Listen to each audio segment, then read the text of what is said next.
support. We are with you, leader. এক ঐতিহাসিক মহেন্দ্রক্ষণ সব জল্পনার অবসান ঘটিয়ে 2026 সালের জাতীয় সংসদ নির্বাচনে এক অবিশ্বাস্য বিজয় দেখালো বিশ্ববাসী। আলহামদুলিল্লাহ, রাখে আল্লাহ মা রেখে। সব বাধা আর ষড়যন্ত্র মারিয়ে বাংলাদেশের পরবর্তী প্রধানমন্ত্রী নির্বাচিত হয়েছেন জামায়াত ইসলামীর আমির ডক্টর শফিকুর রহমান।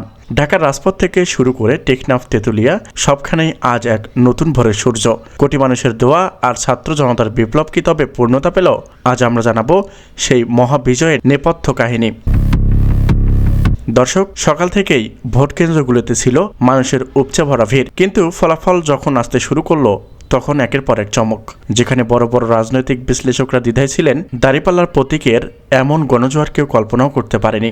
নির্বাচন কমিশনের বেসরকারি তথ্য অনুযায়ী বিশাল ব্যবধানে আর হেভিওয়েট প্রার্থীকে পেছনে ফেলে সংখ্যাগরিষ্ঠতা অর্জন করেছেন জামায়াত ইসলাম। সাধারণ মানুষ বলছে, এটি কোনো সাধারণ জয় নয়, এটি দীর্ঘ বঞ্চনার পর ইনসাফ কায়েমের জয়। ডক্টর শফিকুর রহমানের এই উত্থান কি তবে বাংলাদেশের রাজনীতির চিরচেনা মেরুকরণ বদলে দিল? বিষয়টি নিশ্চিত হওয়ার পর ডক্টর শফিকুর রহমান যখন প্রথমবারের মতো সামনে এলেন, তখন তার কণ্ঠে ছিল বিনয়। তিনি মহান আল্লাহর শুকরিয়া আদায় করেন। এই জয় আমার জয়, এই জয় এদেশের মজলুম মানুষের জয়। সারা দেশে এখন আনন্দের বন্যা, মিষ্টি বিতরণ আর শুকরানা মিছিলে মুখরিত প্রতিটি অলিগলি। সাধারণ ভোটাররা বলছে তারা একজন সৎ ও বিনয়ী নেতা চেয়েছিল। আজ সেই স্বপ্ন পূরণ হয়েছে। কিন্তু বিশাল জয়ের পর বিরোধী শিবিরের অবস্থা কি? তারা কি মেনে নিচ্ছে এই জনরায়? অন্যদিকে বিএনপির শিবিরে এখন চরম উত্তেজনা ও বিষণ্ণতা। তারেক রহমান কি এই ফলাফল মেনে নিবে? জাইমা রহমানের করা প্রতিক্রিয়া এবং বিএনপির কর্মীদের মাঝে হতাশা কি কোনো বড় আন্দোলনের রূপ নেবে?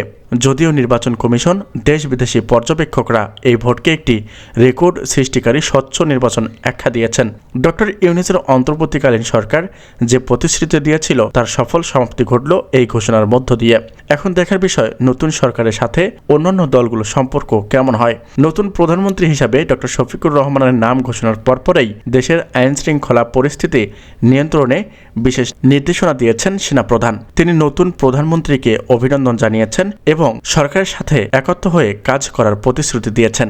এদিকে পাকিস্তান সহ বিভিন্ন মুসলিম রাষ্ট্র ও বিশ্ব নেতাদের কাছ থেকে অভিনন্দন বার্তা আসতে শুরু হয়েছে। দক্ষিণ এশিয়ার রাজনীতিতে এক নতুন শক্তির অভ্যুদয় হিসেবে দেখছে আন্তর্জাতিক মিডিয়া। কেমন হবে শফিকুর রহমানের ভিশন 2026? কেমন হবে আগামীর পররাষ্ট্রনীতি? তো দর্শক, ইতিহাস সৃষ্টি হলো আজ। বাংলাদেশের ভাগ্যকাশে উদিত হলো নতুন সূর্য। ডক্টর শফিকুর রহমান কি পারবেন 56,000 বর্গ মাইলের এই দেশটিকে সোনার বাংলায় রূপ দিতে? তারেক রহমানের পরবর্তী পদক্ষেপেই বা কি হবে? প্রতিটি মুহূর্তের লাইভ আপডেট পেতে আমাদের চ্যানেলটি সাবস্ক্রাইব করুন। আপনার এলাকায় নির্বাচনের ফল কেমন? কমেন্ট করে জানান আপনার মূল্যবান মতামত।